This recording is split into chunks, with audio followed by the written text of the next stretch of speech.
Greetings. My name is Michael Miller. This is a Michael Miller trademark training video out to you live on YouTube.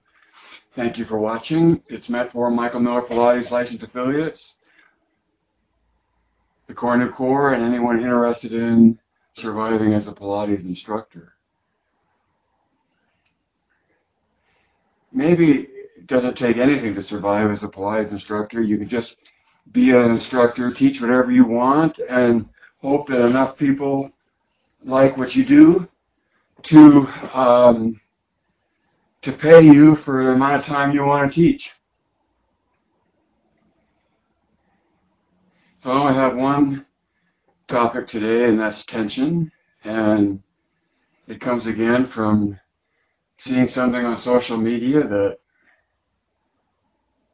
elicited a comment from me on to you as someone who wants to survive as a Pilates instructor, and it boils down to a discussion of tension. So what is tension?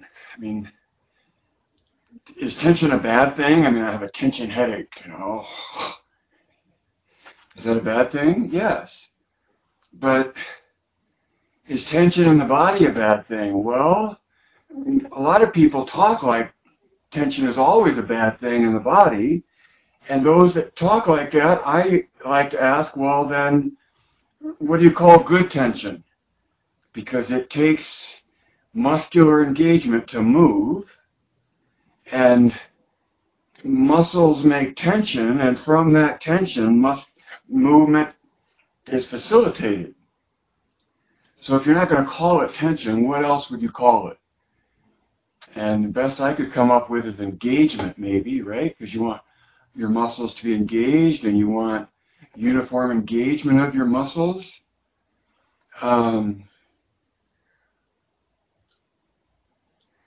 So tension, when it comes to springs and Pilates, so now I took the word tension and I made it narrower down to tension regarding springs, right? I mean, throughout traditional Pilates, there is no question of why. It just is. Those are the springs, and these are the exercises, and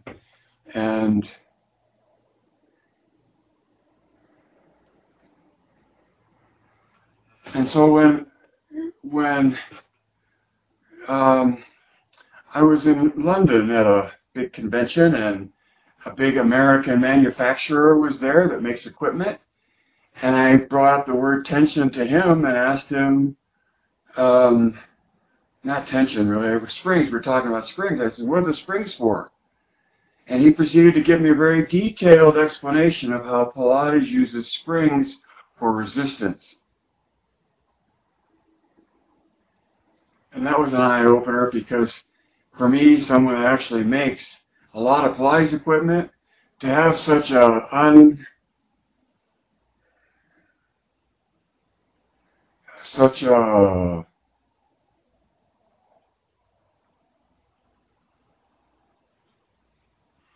naive might be the word, naive impression of what springs are all about with Pilates.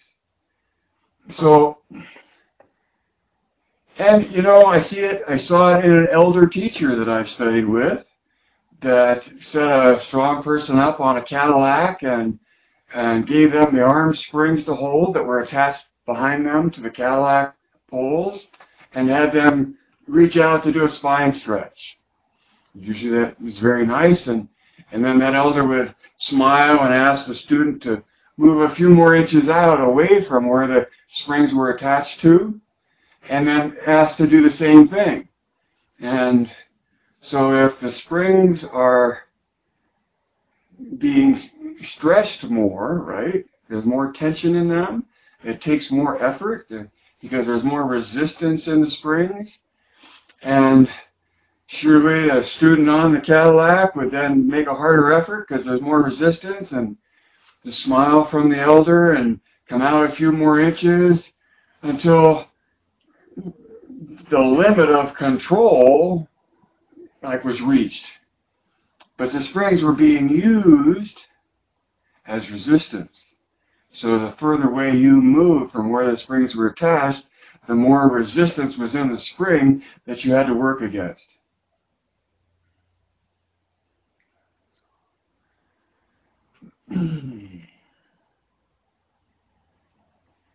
So really, to address the issue of springs and tension from a particular point of view, from any point of view, but in my case, the point of view is MMP and the ideal, and that the target of MMP is the experience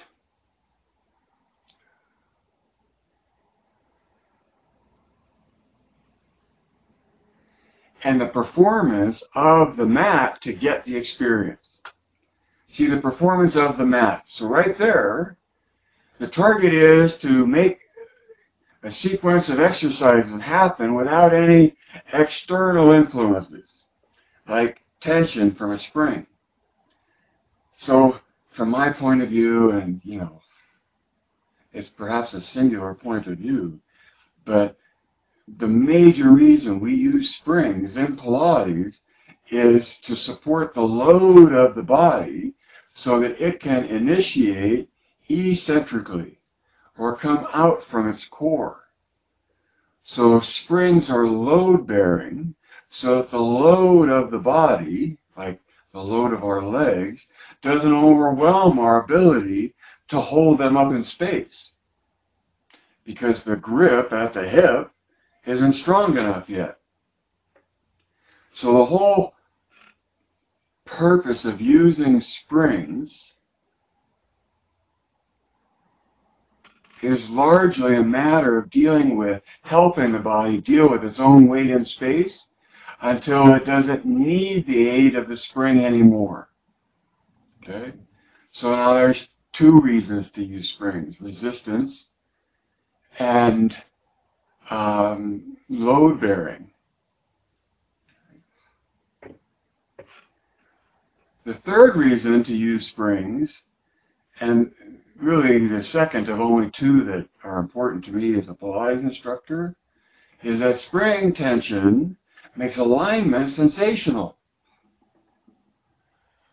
You can feel something when you're using spring tension because the tension in the spring offers feedback that the body listens to, observes, right, and reacts to in order to control itself in space.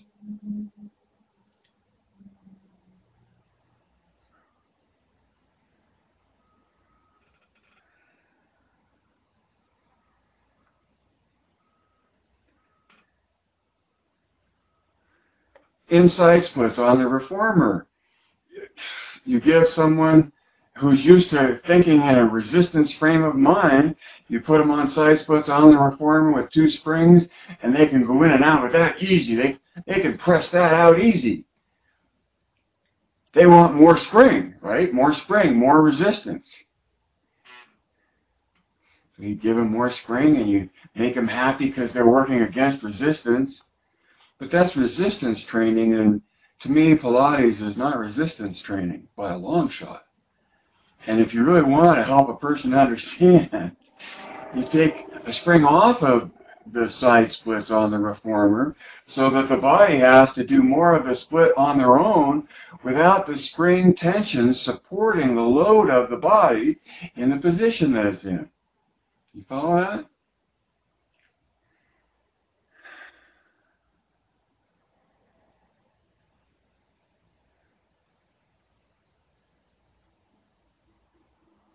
So to add spring tension to make an exercise more difficult is already sort of off the reservation from me in terms of what's reserved for trying to do Pilates and what's reserved for other kinds of conditioning, because the target is the mat, and the mat uses no external influence, and so you're after the ability to do the mat, and that comes from the ability to support your own load, your own weight in space. And Pilates and springs are primarily a process of helping you interact with space to be in the most control you can be in.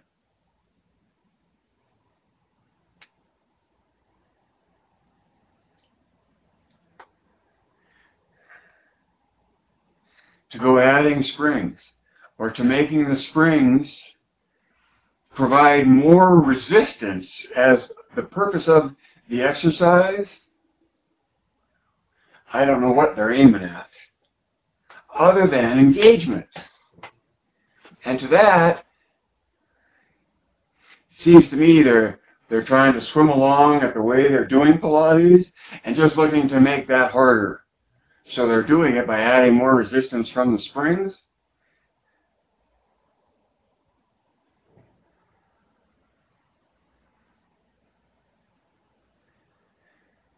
If you're still doing an exercise that ends up in locked knees and pointed toes, and you're adding springs in order to make something more difficult, I would recommend, in terms of trying things, I would recommend you try unlocking the knees and putting endpoints at the metatarsals in order to stimulate more internal tension.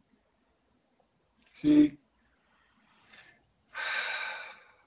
When you rotate at your ears and in opposite direction at your shoulders, you create a tension there. This happens. Oppositional rotation between axes creates a tension. And that means there's a stretch involved. There's elongation. And springs outside the body are only there to facilitate your ability to create internal tension to the point where you don't need the springs anymore. And what are you doing by creating the tension? Well, you're creating uniform engagement. You're creating engagement, and the better you create the tension within your body, the better you use your muscles, the more uniform the engagement. And if you believe Joe when he said contrology develops the body uniformly, then you end up at core new tension acknowledging the physics the biology is using to accomplish movement through space.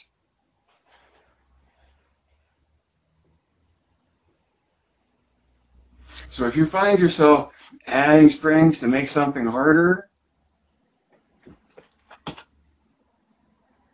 it's time to go deeper. It's time to look more to meaning and understand why springs exist in the Pilates work. And as an instructor, move beyond just adding springs for more resistance into understanding how springs are meant to facilitate uniform engagement in the body and to make alignment perceptible.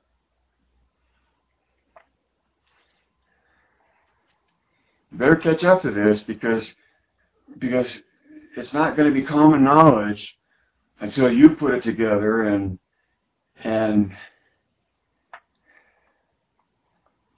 life can't live forever. See behind the curtain.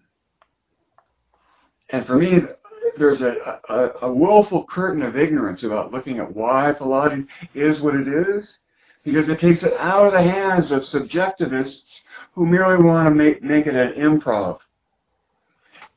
And the problem with that is that springs as resistance comes in and really muddies up everything.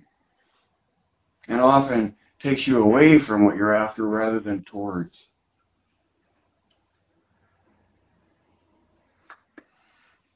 Read between the lines. If you don't, nobody else will. And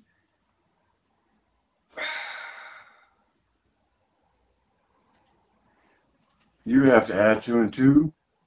You have to direct your thinking. And you have to direct your observing. Geist.